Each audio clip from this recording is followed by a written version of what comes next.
हैं खबर फास्ट, तेज खबर, पैनी नजर।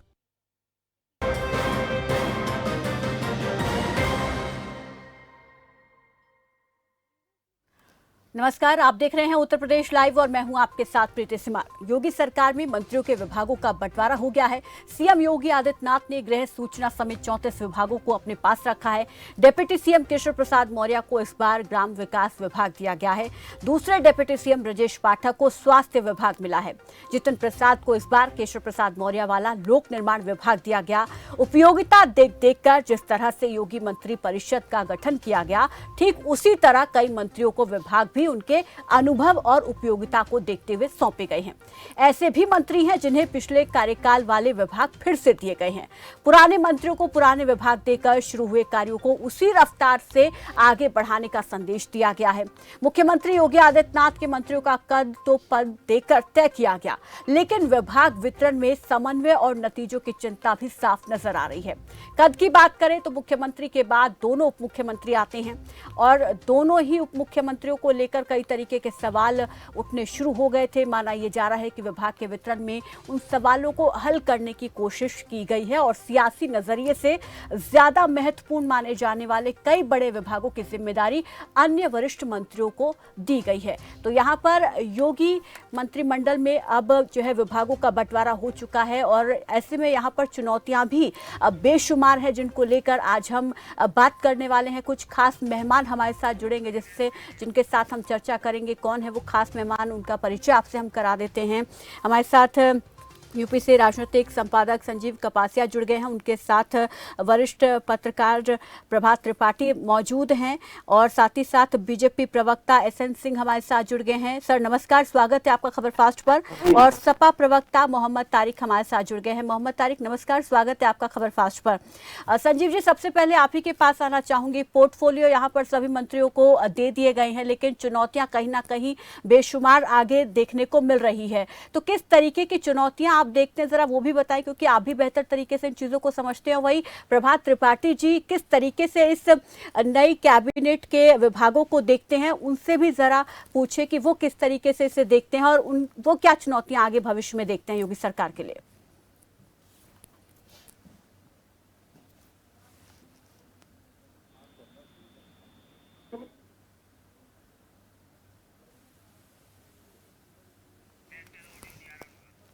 संजीव जी, मेरी आवाज आपको मिल पा रही है? चलिए, अब यहाँ पर जब तक ये तकनीकी दिक्कत दूर होती है तब तक हम यहाँ पर एसएन सिंह के पास चलते हैं। बीजेपी प्रवक्ता हैं एसएन सिंह जी। यहाँ पर अब योगी सरकार 2.0 में कैबिनेट गठन के बाद विभागों का भी बंटवारा कर दिया गया है और कद के हिसाब से पद यहाँ पर जो है वितरित किए गए हैं। एक छोटा सा रिएक्शन सबसे पहले आप मैं लेना चाहूंगी कि जो नई कैबिनेट गठित हुई है, नए विभाग जो मंत्रियों को दिए गए हैं, उसको किस तरीके से देखते हैं? क्या उससे सभी संतुष्ट हैं पूरी तरीके से? सुंदर विभाग बना हुआ है। कोई भी मंत्रालय बड़ा छोटा नहीं होता है। सभी मंत्रालय का एक उद्देश्य होता है कि प्रदेश और जनता से जुड़े विकास कार्यों को पारदर्शिता और ईमानदारी से पूरा करें। भारतीय जनता पार्टी ने जो सत्ता मिला है वो सुख के लिए नहीं, सेवा के लिए मिला है। उत्तर प्रदेश की जनता आज जागरूक हो चुकी है। तो गुमराह करने वालों को आप देखे होंगे सजा देकर, और जो विकास की बात करते हैं आशीर्वाद देकर 37 साल बाद उत्तर प्रदेश में जो है जिस सरकार उसकी सरकार बनाई है, जवाबदेही भारतीय जनता पार्टी की इस समय ज्यादा है, क्योंकि जनता ने जो विश्वास और भरोसा भारतीय जनता पार्टी पे दिखाया है। हम कोशिश करेंगे कि जनता के इस भरोसे पे खरे उतरे। हमारी जो योजनाएं हैं वो पारदर्शी ईमानदार तरीके से जनता के लिए हो, जनता की सेवा के। बिल्कुल।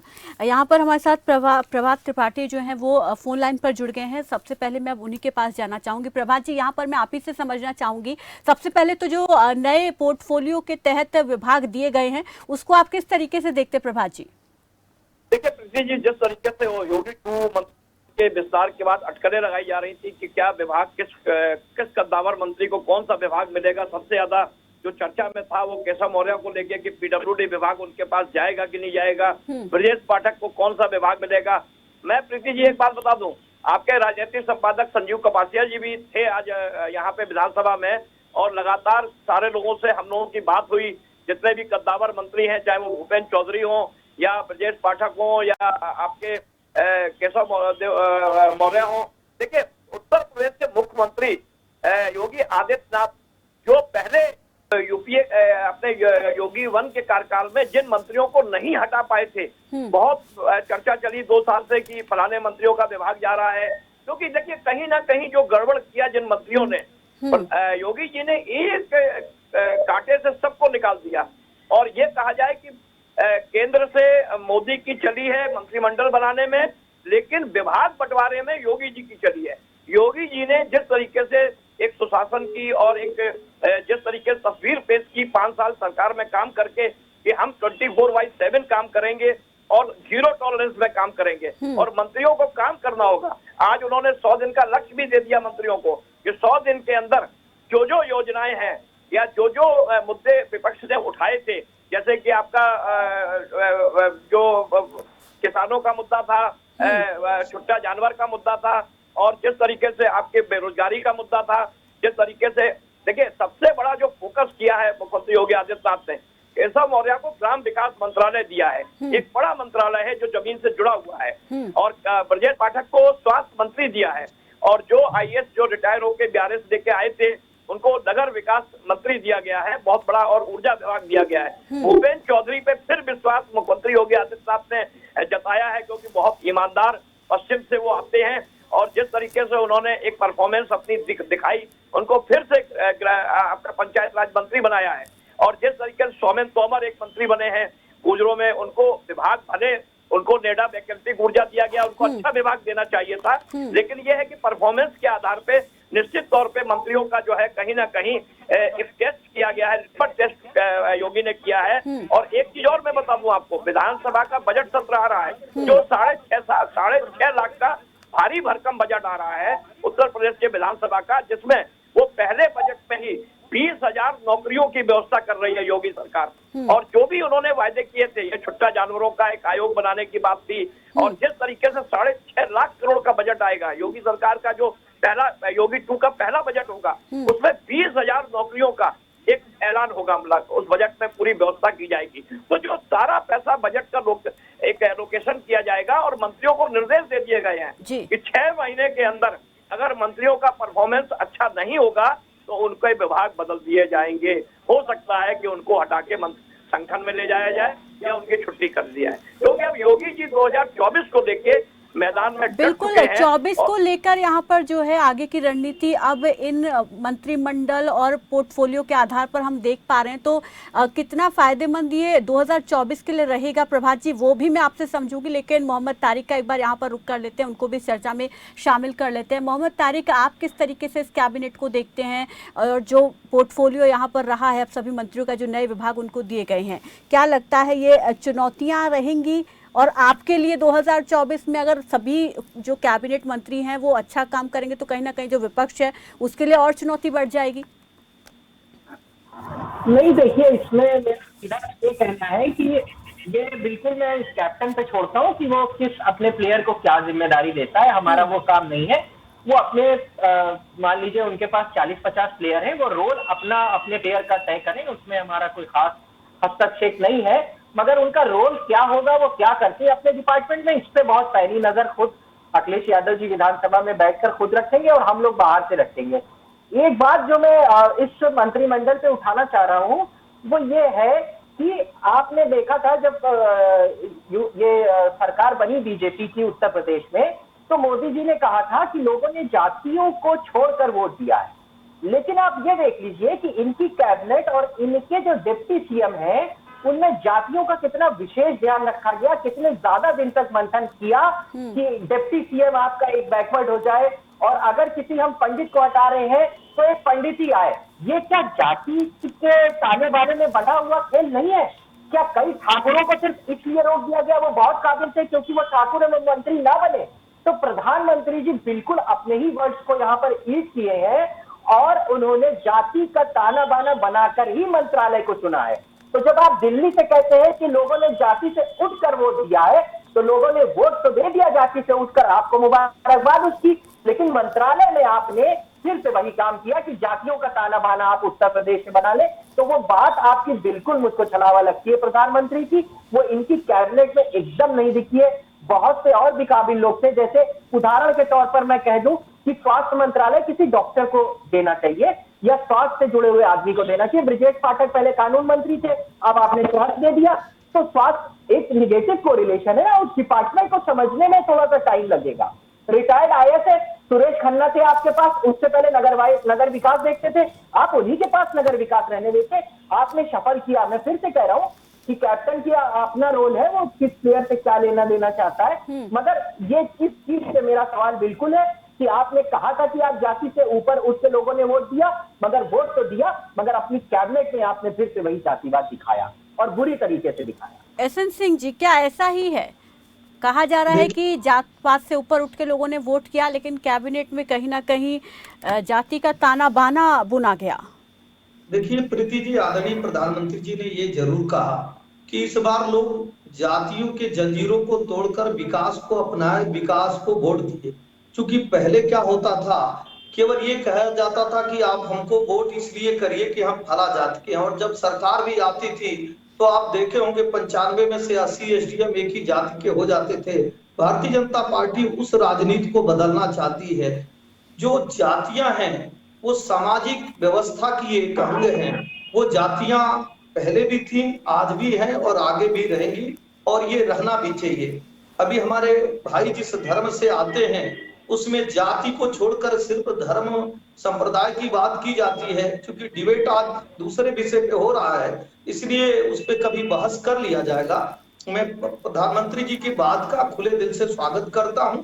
उन्होंने ये जरूर कहा कि तमाम ऐसी जातियां जो सिर्फ जातियों के नाते वोट करते थे, आज विकास के नाते भारतीय जनता पार्टी को वोट किए हैं। और दोबारा मैं ये कह रहा हूं कि वो ऐसी जातियां जो सिर्फ जाति पे जाते थे, आज विकास के नाम पे वोट किए। देखिए आदरणीय प्रधानमंत्री जी का जो ध्येय है उत्तर प्रदेश को समृद्धशाली प्रदेश बनाने का, उसी को ध्यान में रखकर आज आदरणीय योगी आदित्यनाथ जी योजनाएं बना रहे हैं और उस पर कार्य कर रहे हैं कि योजनाओं को यथाशीघ्र पूरा किया जाए, कोई फाइलें लंबित न रहे, उसमें पारदर्शिता बरती जाए, गांव किसान योजना ऐसे कार्य हो जिससे रोजगार और जो हम वादा किए हैं चुनाव के समय में उसको यथाशीघ्र पूरा किया जाए।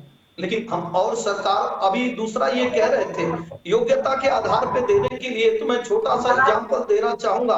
कहीं सिविल से इंजीनियरिंग नहीं किए थे आदरणीय शिवपाल यादव जी, जो इनके समय में पीडब्ल्यूडी मिनिस्टर थे, और न ही डीजीपी से रिटायर हुए थे आदरणीय अखिलेश यादव जी, जो गृह मंत्रालय भी उनके पास था। देखिए योग्यता के कई आधार होते हैं, कई मापदंड होते हैं, उसको जो परिवार का शीर्ष नेतृत्व होता है वो जो मुखिया होता है, उसी तरह किसी संस्थान का अगर आपसे हम एसएन सिंह जी, अगर आपसे हम जानना चाहें तो यहाँ पर इस पोर्टफोलियो के वितरण का क्या आधार आप देखते हैं? देखिए इस पोर्टफोलियो के वितरण का आधार ये है कि जैसे आपके परिवार का कोई मुखिया है, वो ये जानता है कि हमारे ही परिवार के सारे बच्चे हैं, लेकिन वो तय करता है कि मैं फला कार्य पे किसको भेजूं, उसका विवेकाधिकार होता है और वो उसको भेजता है। और ऐसा नहीं होता है कि उससे दूसरे वाले बच्चे से स्नेह और प्यार कम हो जाता है, वो भेजता है और वो सफलतापूर्वक उस कार्य को करता है। क्योंकि सभी लोगों का यह ध्येय होता है कि पूरे परिवार को मिलजुल कर किस तरह से उस परिवार को विकसित किया जाए। उसी तरह आज प्रदेश के विकास के लिए जो ये मंत्रिमंडल बनाया गया है, उस सभी का ये ध्येय है कि प्रदेश का विकास हो, चौमुखी विकास हो, अर्थव्यवस्था में आज प्रदेश देश और दुनिया में नाम करे और सभी लोग उसी के लिए कार्य करें। आऊंगी तारिक जी। ठीक है संजीव जी, आप मेरे साथ हैं, मेरी आवाज सुन पा रहे हैं? संजीव जी आवाज आ रही है आपको? प्रभा जी, क्या आप यहाँ पर 2024 के लोकसभा चुनाव को ध्यान में रखते हुए देखते हैं इस पोर्टफोलियो को, या यहाँ पर जिस तरीके से एसएन जी कह रहे हैं कि आधार जो है कि विकास हो प्रदेश का, उसके तहत ये पोर्टफोलियो जो है रखा गया है मंत्रियों का? देखिए प्रीति जी, जिस तरीके से परफॉर्मेंस, देखिए पिछली सरकार जब योगी वन में ऐसा नहीं कि कुछ मंत्री हैं जो दोबारा बने हैं, परफॉर्मेंस के आधार पर उनको पुरस्कार मिला है। और जो हटाए गए हैं उनकी शिकायत बहुत थी, हाईकमान तक शिकायत थी और योगी के कहने पे नहीं चलते थे, काम नहीं होते थे। कई शिकायतें उनकी कार्यकर्ताओं से लेके ऊपर तक जनप्रतिनिधि तक की आई थी। अब एक बहुत बड़ा सवाल है प्रीति जी की ब्यूरोक्रेट्स का, क्योंकि देखिए अभी ये पोर्टफोलियो बढ़ गए हैं, विभाग सबको मिल गए हैं और लगभग सभी लोग संतुष्ट हैं। ऐसा नहीं है कि कोई विद्रोह की कहीं से बात आई हो विभाग को लेके, क्योंकि ये विभाग जो बांटे गए वो योगी जी ने अपने बिल्कुल स्वतंत्र पूर्वक बांटे हैं, किसी की इसमें राय नहीं चली है। और मैं एक बात कहना चाहूंगा, 2-3 दिन के अंदर ब्यूरोक्रेसी में एक बड़ा बदलाव होगा, क्योंकि जो अपर मुख्य सचिव और प्रमुख सचिव लेवल के जो अधिकारी जिस तरीके से नहीं सुनते थे, काम नहीं करते थे, फाइलों में गड़बड़ी करते थे, ये पूरी रिपोर्ट योगी आदित्यनाथ को मिली थी। और योगी आदित्यनाथ 24/7 काम करने वाले और बिल्कुल ईमानदार और निष्पक्ष, बिल्कुल जिस तरीके से वो लगातार मतलब कहने का मॉनिटरिंग करते हैं, सारे विभागों की समीक्षा करते हैं। 32 विभाग उन्होंने अपने पास रखे हैं, उसमें गृह विभाग है, सूचना है, महत्वपूर्ण विभाग कार्मिक है, सारे विभाग महत्वपूर्ण उनके पास है। तो अब एक बड़ा काम ये और करने जा रहे हैं कि जो 95 विभाग उत्तर प्रदेश के अंदर हैं, उनको काट के 45 विभाग का जो काम रह गया था योगी वन सरकार में, वो अब वो योगी 2 की सरकार में 6 महीने के अंदर मुझे लग रहा है ये हो जाएगा और 45 विभाग सीमित हो जाएंगे उत्तर प्रदेश में। तो खर्चा भी बढ़ेगा, रेवेन्यू में निश्चित तौर पे कमी आएगी, खर्चे में कमी आएगी और भारी भरकम जो कई विभाग कई मंत्रियों को दिए जाते थे उसमें भी कटौती होगी। मुख्यमंत्री 3-4 विभाग अपने पास रख सकेंगे, बाकी विभाग मर्ज हो जाएंगे। तो ये जो सारी एक्सरसाइज चल रही है ये शुरू हो गई है। सतीश महाना आज नए अध्यक्ष हो गए हैं और जिस तरीके से विपक्ष के टेबल पे आज अखिलेश यादव ने सरकार के सामने अपना भाषण दिया है और जिस तरीके से उन्होंने बॉडी लैंग्वेज अपनी प्रस्तुत की है, वो ये बताता है कि आने वाला समय कहीं ना कहीं अखिलेश यादव भारतीय जनता पार्टी की योगी सरकार की जो भी कमियां रहेंगी उसको बाखूबी बड़ी मजबूती से उजागर करेंगे सदन के अंदर, और सदन के अंदर करेंगे। बाकी सदन तो 60 दिन चलता है साल में, 300 दिन बाहर उनको सड़क पे उतरना पड़ेगा, गांव पे जाना पड़ेगा, लोगों को बताना पड़ेगा कि योगी सरकार क्या कर पा रही है, क्या नहीं कर रही है। लेकिन सबसे बड़ी प्राथमिकता योगी सरकार के लिए कानून व्यवस्था को मेंटेन करना है, जो छुट्टा जानवरों की जो समस्या है उसको दूर करना है और बेरोजगारी सबसे बड़ी चीज जो है। देखिए महंगाई को हम बिल्कुल जो समस्याएं हैं उनको हल करने के लिए उसके आधार पर ही विभागों का वितरण किया गया है और पहले के आधार पर जिनको दोबारा से विभाग वही मिले हैं तो कहीं ना कहीं उनकी परफॉर्मेंस के बेस पर उनको वो दिया गया है। तारिक जी, आप कुछ कहना चाह रहे थे, कहिए। नहीं, मैं ये कहना चाह रहा था एक छोटी सी बात कि जितना विभाग मुख्यमंत्री ने अपने पास रखा है, कि आपको नहीं लगता वो ओवरफ्लो हो रहा है विभागों का? आप कैबिनेट का जो मुख्यमंत्री होता है वो कुछ नहीं होता, सिर्फ उस कैबिनेट का अध्यक्ष होता है और वो कैबिनेट एक टीम है। आप टीम वर्क पे इतना ज्यादा क्यों स्ट्रेस नहीं दे रहे? आप अपने पास ओवरफ्लो कर रहे हैं। मुख्यमंत्री होता क्या है पहले ये समझ लेते हैं। मुख्यमंत्री सिर्फ उस कैबिनेट का अध्यक्ष होता है और वो एक बोर्ड हो गया। उस बोर्ड में आपको जिम्मेदारियां बराबर से एलोकेट करनी है और योग्यता के हिसाब से और एक्सपीरियंस के हिसाब से, दो अहम चीजें, योग्यता और एक्सपीरियंस के हिसाब से आपको चीजें देनी है। अब जिसको आपने, मैं बिल्कुल सवाल उठाना विपक्ष का काम ही है, जिसको आपने नगर विकास दिया है वो प्रशासनिक अधिकारी था, कितना एक्सपीरियंस है उसको नगर विकास का? कभी म्युनिसिपैलिटी का चेयरमैन भी रहा था, उसको दिक्कतें पता है। मेरा परिवार नगर पालिका का अध्यक्ष रहा है, मैं समझता हूं वहां पर कितनी गंभीर समस्याएं रहती हैं। ये निगेटिव कोरिलेशन है। मुझे उम्मीद थी कि सरकार पॉजिटिव कोरिलेशन बनाएगी, मगर जिस तरीके से निगेटिव कोरिलेशन बनाया है, मुझे लगता है कि इससे आने वाले समय में निराशा होगी और ब्यूरोक्रेसी का जो रोल है वो मंत्री को जरूर उसको ओवरकम करना चाहिए। हर मंत्री की यही रिस्पॉन्सिबिलिटी है कि ब्यूरोक्रेसी को कंट्रोल करे।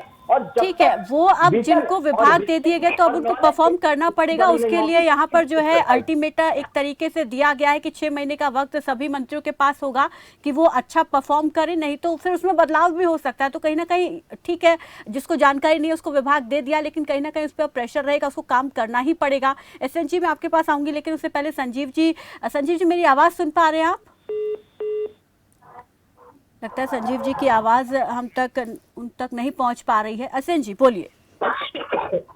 जी, आज बहस इस मुद्दे पे हो रहा है जिसका स्वागत इनको करना चाहिए विपक्ष भी एक विकास की धुरी होती है लोकतंत्र में। अगर सत्ता पक्ष कोई कार्य करता है निश्चित तौर पे विपक्ष आवाज उठाती है, लेकिन ऐसा आदमी आज हंस मुस्कुरा रहा है जिसमें हजारों छेद थे। आप इनसे पूछिए हमारे भाई मोहम्मद तारिक साहब से कि गायत्री प्रजापति जी कहाँ की डिग्री लेकर आए थे जो खनन का कार्य देखे थे, या खनन के बारे में पीएचडी करके आए थे, जो 300 रुपए से लेकर 3000 करोड़ की संपत्ति इकट्ठा कर लेते हैं और इनको न्याय नहीं मिल पाता। मैं ये जरूर आपको कहना चाहूंगा, एक भरोसा दिलाना चाहूंगा कि देखिए भारतीय जनता पार्टी ने जिस तरह से करप्शन फ्री 2017 से 22 की सरकार चलाई है, उसी तरह से भ्रष्टाचार मुक्त जो है उत्तर प्रदेश में शासन व्यवस्था हो, जीरो टॉलरेंस की नीति होगी, महिला कल्याण महिला सशक्तिकरण पे कार्य होगा।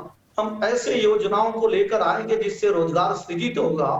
मंत्री चाहे जो भी हो, शीर्ष नेतृत्व आपका ऐसा ईमानदार है, जब आपके प्रदेश का मुखिया ईमानदार होता है, जब आपके परिवार का मुखिया ईमानदार होता है, तो निश्चित तौर पे प्रदेश और देश में खुशहाली आती है। मैं बार बार आपके चैनल के माध्यम से यही कहूंगा कि जिस तरह जनता ने उत्तर प्रदेश में भारतीय जनता पार्टी की विश्वास करके सरकार बनाई है, भारतीय जनता पार्टी की जो सरकार है निश्चित तौर पे उसके विश्वास पे खरे उतरेगी। और जो हमारा ये मंत्रिमंडल बना है ये निश्चित तौर पे बहुत ही संतुलित और जैसा होना चाहिए उच्च कोटि का मंत्रिमंडल बना है। बिल्कुल। एक जवाब दे दे, छोटा सा, बहुत छोटा सा सवाल है। आपने शायद दया शंकर साहब को भी मंत्री बनाया है, बहन जी के बारे में उनका क्या स्टेटमेंट था, इसको भी क्लेरिफाई कर दे। और पुराना जो सिंह यादव जी को भी आप देखे होंगे कि उसके पहले पहलवानी करते थे, तो पहलवान को अगर आप मुख्यमंत्री बना सकते हैं, आप उसके पहले आप देखेंगे 8-8, 10-10 अपराधियों को आप दे सकते हैं, आप आजम खान साहब का नाम ले सकते हैं, तो ये तो गिनाने पे बहुत लंबा हो जाएगा। आपको जनता ने नकारा है, उसको स्वीकारिए। महिला का सम्मान करते हैं या नहीं, महिलाओं का सम्मान करते हैं या नहीं, में बदलाव ले आइए। एक धर्म की राजनीति छोड़िए, एक जात की राजनीति छोड़िए, सबके विकास की बात करिए। महिला ये महिला के बारे में कितना विवादित बयान दिया था उन्होंने, उसका जवाब दे दीजिए के नाते कि अगर एक धर्म की बात किया जाए, क्या ये समाज में चलेगा? महिला की बात में दाम कहाँ है?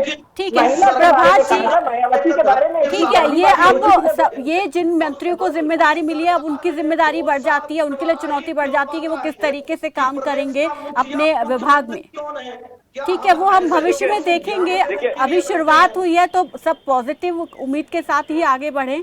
अभी जिम्मेदारियां मिली है और सभी मंत्री जिम्मेदारी अपनी पूरी करेंगे, ऐसी उम्मीद है। प्रभात जी, यहाँ पर लेकिन तारिक जी ने एक बात कही कि मंत्री जी, मुख्यमंत्री ने यहाँ पर 34 विभाग जो है वो अपने पास ले कहीं ना कहीं ओवरफ्लो हो रहे हैं और ज्यादा इसको डिस्ट्रीब्यूट किया जा सकता था। नहीं, निश्चित तौर पे देखिए, मैंने आपसे कहा ना कि 34 विभाग बहुत ऐसे जी, ठीक है, रुक जाइए अब प्रभात जी, क्योंकि समय नहीं है मेरे पास, तो मैं जाऊंगी जल्दी से। प्रभात जी अपनी बात पूरी करें।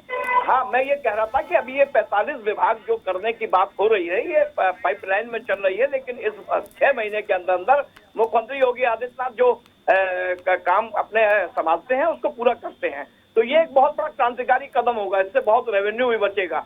और अभी उनके पास 34 विभाग हैं और निश्चित तौर पे उन्होंने जो मंत्रियों को विभाग दिए हैं और उनकी परफॉर्मेंस 6 महीने के अंदर उनकी आंकी जाएगी कि वो अपने अपने काम में कितना सफल हुए हैं, क्योंकि 2024 का मिशन लेके ये सरकार चल रही है और 2024 में कोई कमी न रह जाए, इसके लिए सारी योजनाओं को बहुत तेजी से क्रियान्वित करने के लिए बजट सत्र बुलाया जा रहा है, उसमें पैसे का एलोकेशन होगा और निश्चित तौर पे 2024 के प्लान को लेकर जो है योगी सरकार 2.0 का यहाँ पर गठन होता हुआ हम देख रहे हैं। उसी आधार पर विभाग बांटे गए हैं और उसी आधार पर काम किया जाएगा। इसके लिए 6 महीने का वक्त भी सीएम योगी की तरफ से दे दिया है, तो कहीं ना कहीं चुनौतियां यहाँ पर काफी ज्यादा रहने वाली है। बहुत बहुत शुक्रिया प्रभात जी। एसएन जी आपका भी बहुत बहुत शुक्रिया और तारिक जी आपका बहुत बहुत शुक्रिया। संजीव जी हमारे साथ जुड़ने के लिए आपका भी बहुत शुक्रिया। तो यहाँ पर अब देखना होगा कि मुख्यमंत्री ने मंत्रिमंडल के नए चेहरों को बड़ी जिम्मेदारी देकर एक और यहाँ पर नई लीडरशिप तैयार करने की दिशा में एक कदम और आगे बढ़ा दिया है, तो वहीं युवाओं और महिलाओं को भी महत्वपूर्ण